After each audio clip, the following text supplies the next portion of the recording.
Good morning, students. Our chapter is Economic Reforms. Since 1991, and topic is Economic Reform under Liberalization. Economic reforms under liberalization.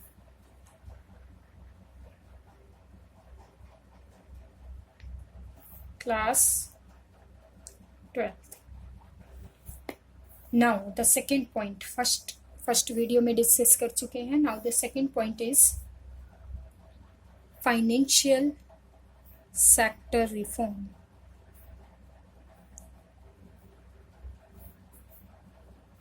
Financial sector reform.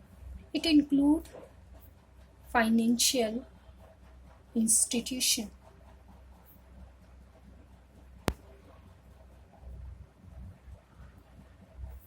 such as commercial bank,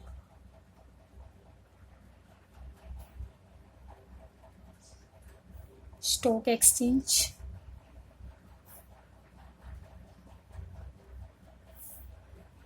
operation, and foreign exchange market.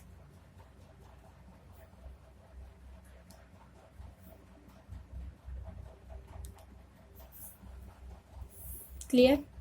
Financial sector reforms में किस किस को include किया जाता है? Financial institution इसमें include होते हैं. कौन कौन से होते हैं financial institution?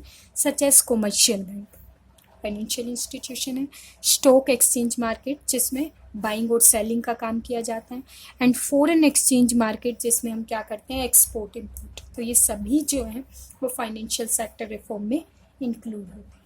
Now the financial sector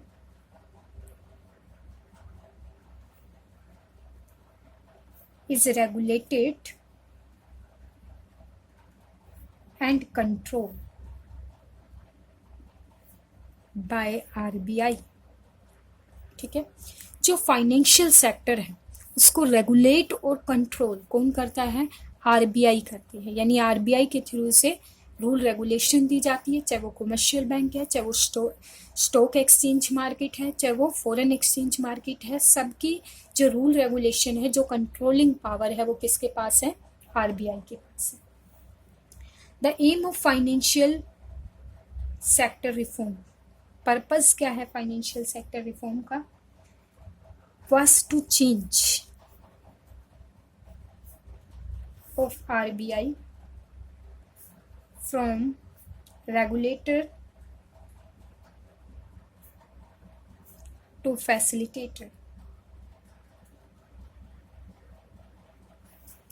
of financial sector. ठीक है. तो क्या कह रहा है? जो एम जो है, पहले आरबीआई जो है वो रेगुलेटर का काम करता था, रूल रेगुलेशन देता था, गाइड करता था, लेकिन अब उसको चेंज कर दिया गया है. ठीक है. लिबरलाइजेशन पॉलिसी के थ्रू अब आरबीआई एज अ फैसिलिटेटर का काम करता है. ठीक है. रूल रेगुलेशन नहीं करता. इससे क्या हुआ? It imply that now the financial institution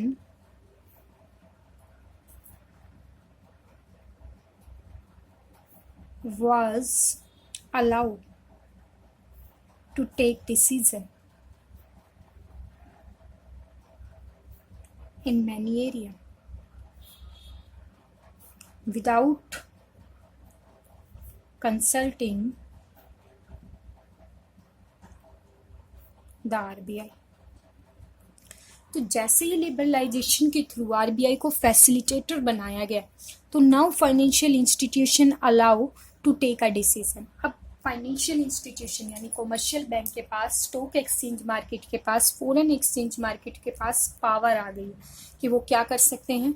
decision ले सकते हैं. अब आरबीआई से उन्हें कंसल्ट करने की ज़रूरत नहीं है. जबकि इससे पहले वो आरबीआई से कंसल्ट करते थे, उसके बाद वो कोई डिसीजन लेते थे. लेकिन जैसे ही अब लिबरलाइजेशन पॉलिसी आ गई है तो वो विदाउट कंसल्टिंग कोई भी डिसीजन ले सकते हैं. So financial sector in India has shown a multi-dimensional growth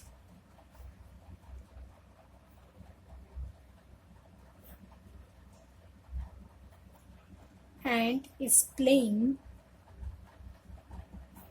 a significant role in the growth and development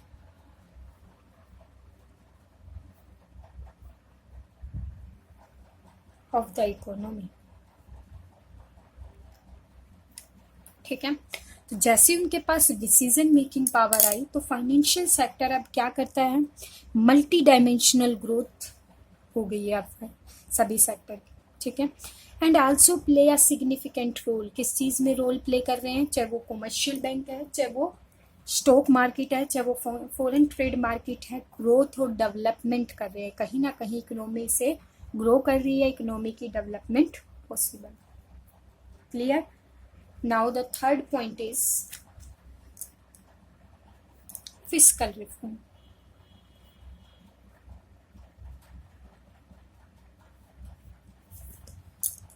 fiscal reform concerned with the taxation policy as well as public expenditure. ठीक है. तो इसमें दो चीज़ें आप इंक्लूड करते हैं, taxation इसमें इंक्लूड होता है और दूसरा हम इसके अंदर क्या इंक्लूड करते हैं, दूसरा इसके अंदर पब्लिक एक्सपेंडिचर को इंक्लूड किया जाता है. तो टैक्सेशन पॉलिसी की यहाँ बात की गई है. जो टैक्सेशन पॉलिसी है वो क्लासीफाई इनटू टू पार्ट्स. कितने टाइप के टैक्स यहाँ बताए हैं, दो टाइप के. एक होता है डायरेक्ट टैक्स और दूसरा बताया है इनडायरेक्ट टैक्स. दो टाइप के टैक्स यहाँ बता दिए हैं, डायरेक्ट और indirect. Direct tax are those tax, वो tax the burden can not be shifted. Burden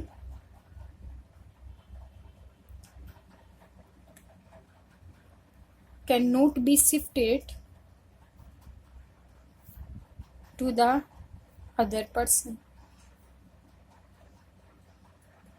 Assessee himself to pay such type of tax is known as direct tax. जिसमें burden को आप किसी दूसरे व्यक्ति पर नहीं डाल सकते. जिस एसएससी पे ये टैक्स लगाया गया है उसी को ये बियर करना पड़ता है. Is known as direct tax. Like income tax, wealth tax etcetera. और भी टैक्स हो सकते.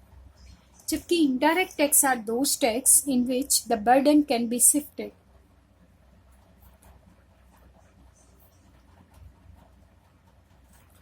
to the other person. ठीक है. वो टैक्स जिसमें आप बर्डन किसी दूसरे पर्सन के ऊपर इम्पोज कर सकते हो, शिफ्ट कर सकते हो, is known as indirect tax. Like GST. ठीक है. इसमें जीएसटी. अब देखो फिस्कल रिफॉर्म्स अंडर लिबरलाइजेशन में क्या किया गया, reduction in the rate of income tax and corporate tax so that tax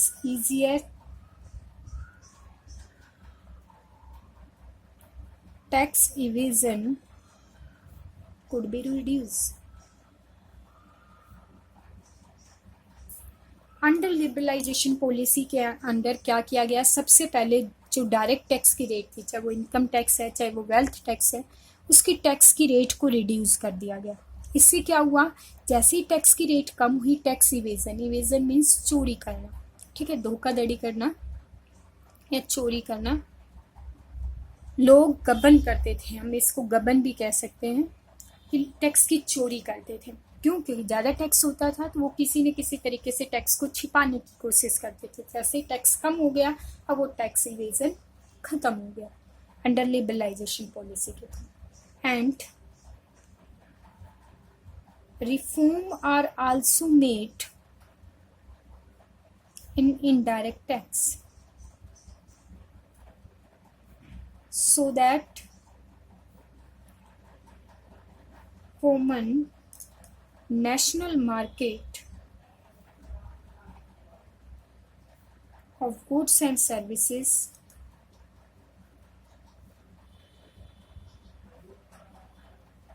can be established. ठीक है। इनडायरेक्ट टैक्स में भी रिफॉर्म्स लाए गए, काफ़ी सारी छूट जीएसटी के थ्रू दी गई, जिससे गुड्स और सर्विसेज, डिफरेंट वैरायटी के गुड्स और सर्विसेज अवेलेबल होंगे। तो इससे हम कह सकते हैं कि टैक्स में क्या कर दिया गया, simplification of the tax structure. जो टैक्स का प्रोसेस जो डिफ़िकल्ट था, अब टैक्स के प्रोसेस को सिंप्लीफाई कर दिया अंडर लिबरलाइजेशन के थ्रू। अब इजीली लोग टैक्स को पे कर सकते हैं। अब उनके लिए टैक्स पे करना कोई डिफ़िकल्ट टास्क नहीं है। इससे ये कैसे पॉसिबल हुआ है, ये जब लिबरलाइजेशन पॉलिसी लाई हुई है तब ये possible. Okay class, thank you very much.